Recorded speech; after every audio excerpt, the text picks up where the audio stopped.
What if the greatest military trap in American history was designed by a man who never spent a single day in a classroom? What if the battle that saved the American Revolution was won not by the most trained army, but by the one that understood human nature better than anyone else on that frozen field? On the morning of the 17th of January, 1781, on a quiet stretch of open pasture land in South Carolina, something happened that military historians still struggle to fully explain. A ragged force of farmers, hunters, and part-time soldiers, many of whom had been plowing fields just weeks before, faced down over 1,100 of the most battle-hardened troops the British Empire had ever sent to American soil. The outcome was so decisive, so total, and so fast that it barely seems possible. In under 60 minutes, more than 80% of the British force was killed, wounded, or captured. American losses were 12 dead and 60 wounded. Those numbers are not a typo. They are a fact that military scholars have been studying for over 240 years. I want to walk you through exactly how that happened, because this is not just a story about one battle. It is a masterclass in understanding your own people, using an enemy's confidence against them, and turning what looks like weakness into the deadliest weapon on the battlefield. The man behind this plan had no formal military education, no aristocratic background, no textbook training. He had been whipped 500 times by a British officer years before that morning, and he carried the scars of that humiliation across his back for the rest of his life. That detail matters, because nothing in what he built at the cowpens was accidental. Every single piece of it was personal, deliberate, and brilliant. Stay with me, because by the time we reach the end of this breakdown, I believe you will see this not just as a Revolutionary War story, but as one of the most important lessons in leadership and strategy ever recorded on American soil. Welcome back to the channel, and if this is your first time here, I am glad you found your way. We cover military history, strategy, and leadership the way it deserves to be covered, with real depth, real context, and real lessons you can carry with you long after the video ends. If that sounds like something you want more of, go ahead and hit that subscribe button right now, because we have a lot more coming, and you will not want to miss what is ahead. Now, to understand why the Battle of the Cowpens was so extraordinary, you first have to understand just how badly things were falling apart for the American cause in the South. By late 1780, the situation was not just difficult. It was catastrophic. That May, the British had captured Charleston, South Carolina, taking over 5,000 Continental soldiers prisoner in a single stroke. It was the worst American military defeat of the entire war. British General Lord Cornwallis controlled most of the southern colonies, and Loyalist militias were riding through the countryside, burning patriot farms and terrorizing families who dared to side with the revolution. The dream of American independence, by any honest assessment, was on the edge of total collapse in the South. Then came Camden. In August of 1780, a large American force met the British on open ground in South Carolina.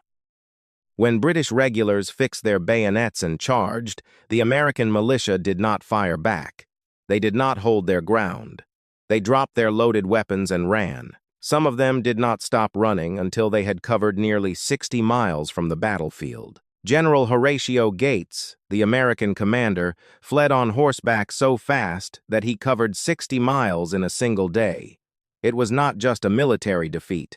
It was a public humiliation that shook the confidence of every patriot from Georgia to Virginia. And pursuing these broken American forces across the Carolina backcountry was a British cavalry officer who had already made himself the most feared and most hated name in the South. His dragoons had earned a reputation so brutal that a new phrase had entered the American vocabulary after they ran down a column of Virginia soldiers attempting to surrender and cut them down without mercy. The phrase that came out of that massacre was simple: no quarter. It meant, do not expect to be treated as a prisoner of war. It meant, fight until you are dead, because surrendering will not save you. That rage, that fury, that collective wound across the entire Southern patriot community was still raw and open when the events at the cowpens were about to unfold. Into this nightmare walked a man who was about as far from a traditional military commander as you could possibly get. He had grown up with nothing, No wealthy family, no connections, no formal education. He could barely read. He had worked as a wagon driver hauling supplies through the Virginia wilderness. During an earlier conflict, a British officer had ordered him flogged 500 times for striking a superior. He survived it. He carried those scars across his entire back for the rest of his life, and he reportedly joked that the British still owed him one stroke because the drummer had miscounted. That is the kind of man we are talking about. Someone who had been broken by the British military, rebuilt himself from nothing, and spent decades developing something far more valuable than any textbook could teach. He understood, at a bone-deep level, exactly how ordinary men behaved when the world was falling apart around them, and that understanding was about to change the course of American history. Now here is where it gets fascinating, and I want you to stay close with me on this, because what this general did next is the part that military strategists have been dissecting for over 2 centuries. When he learned that the British cavalry commander was closing in on him with over 1,100 men, he had a choice that most commanders in his position would have seen as obvious. Run. Link back up with the main American force. Avoid the fight entirely and live to see another day. Instead, he stopped. He turned around. And he chose to make his stand at a place called the Cowpens, a wide-open cattle grazing pasture in the rolling hills of northern South Carolina. And the moment his officers saw the ground he had chosen, they were convinced their commander had lost his mind. Think about what this position looked like on paper. There was no forest to hide in, no swamp to slow a cavalry charge, no natural fortification of any kind. The ground was almost flat, open in every direction, offering no cover whatsoever. And behind them, just 5 miles back, the broad river sat swollen and running fast, cutting off any meaningful route of retreat. From every conventional military standpoint, this was the worst possible place to fight. But here is the thing, and this is the insight that separates a truly great commander from everyone else. He did not choose this ground despite those problems. He chose it because of them. He understood something that no textbook had ever taught him, and that most of his fellow officers refused to accept, even after witnessing it firsthand at Camden. Militia soldiers, untrained civilians carrying muskets, did not run because they were cowards.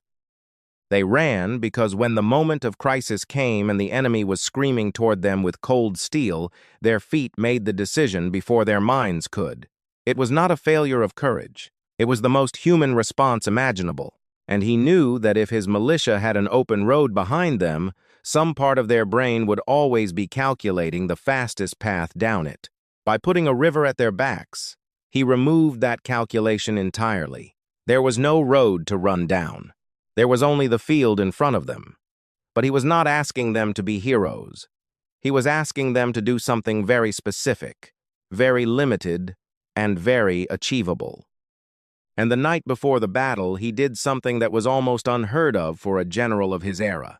He walked the entire camp himself, crouching down at each fire, talking to small groups of shivering men in the January cold. He told jokes. He shared stories. He described, in plain and simple language, exactly what he needed each man to do and exactly when to do it. To his militia, he said something they had never heard from a commanding officer before. He told them they would not have to face a bayonet charge. He told them he only needed 2 things from them: fire 2 good volleys when the British came within 50 yards, and then pull back with their heads held high. That was it. 2 shots, and they could walk away knowing they had done their part. Then he arranged his forces in a way that was nothing short of genius. His first line was a thin screen of roughly 150 hand-picked riflemen, frontier marksmen who could hit a target at 250 yards. Their only job was to pick off British officers, to shoot the men giving orders, and then fall back to the second line. Behind them stood the militia, around 300 men, with their 2-volley assignment and their planned withdrawal route already memorized from the night before. And behind the militia, up on a gentle rise, stood the backbone of his force, around 450 Continental regulars, trained, disciplined, and ready to hold the line against anything that came over that hill. And then, completely hidden from view behind a second rise in the ground, sat the piece that would close the trap. A force of cavalry, quietly waiting, that the British would never see coming until it was far too late. The British cavalry commander arrived on that field in the gray light just before sunrise on January 17th, and what he saw confirmed everything he already believed. An American force sitting out in the open, backs to a river, no cover, no fortification, nowhere to run. He had been chasing these men for days across frozen South Carolina backcountry, pushing his troops through the dark at 2 inches the morning, across swollen creeks and muddy cattle trails, for nearly 8 miles before dawn. His men had barely eaten. Many had not slept more than a few hours in the past 48 hours. Horses were stumbling. Infantry were dragging their boots through frozen mud. But none of that mattered to him, because he was 26 years old. He was the most feared cavalry commander in the colonies, and he had never once seen American militia stand their ground when things got serious. He looked at that open field and he saw a gift. He ordered an immediate attack, without waiting for his troops to properly form up, without conducting any meaningful reconnaissance, and without positioning his reserve force correctly. He sent his infantry forward in a wide assault line across the frozen pasture, right into the jaws of a trap he could not even see. The first thing the British encountered was the screen of frontier riflemen out front. Shots cracked across the field from long range, and British officers began dropping from their horses. A captain went down, then a sergeant. The riflemen fired, reloaded with practiced hands, fired again, and then melted back toward the second line exactly as they had been told. The British pressed forward, drums beating the advance, because ahead of them they could see the militia line, a thin formation of rough-looking men in civilian clothes standing in the open. This was the moment British regulars had come to count on, the charge against undisciplined colonials who would break and run the moment cold steel came toward them. They leveled their bayonets and surged forward with a shout that rolled across the pasture like a wave. At 50 yards, the militia line erupted.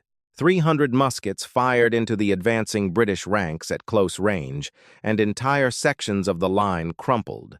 Men dropped in rows.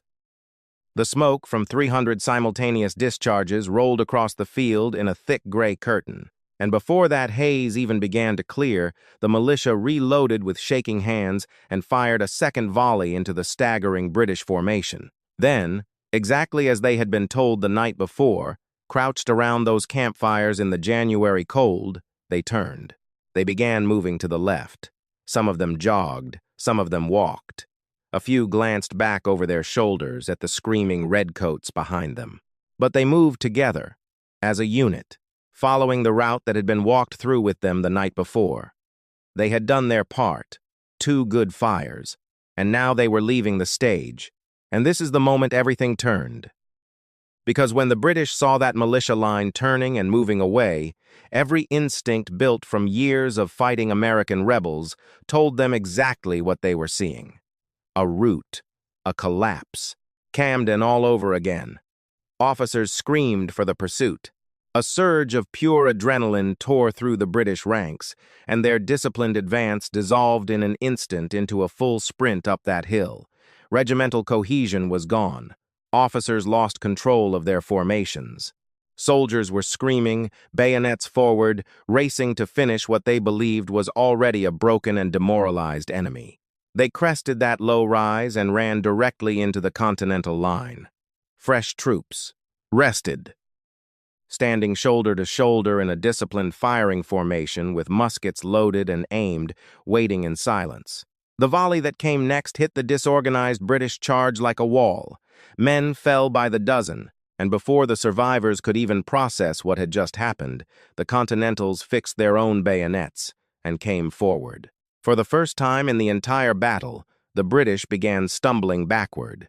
And at that exact moment, the cavalry hidden behind that second hill thundered out onto the field, 80 dragoons at full gallop, sabers catching the early morning light, driving straight into the exposed right flank of a formation that was already reeling and falling apart. The British line buckled, and then came the final piece that sealed it completely.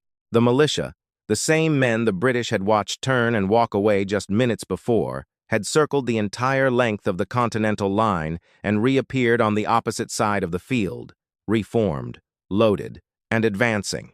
The British were being hit from the front, from the right, and now from the left all at the same moment. It was a complete double envelopment, a perfect encirclement, executed by farmers and shopkeepers and backwoods riflemen against one of the most professional armies on earth, and the British army shattered.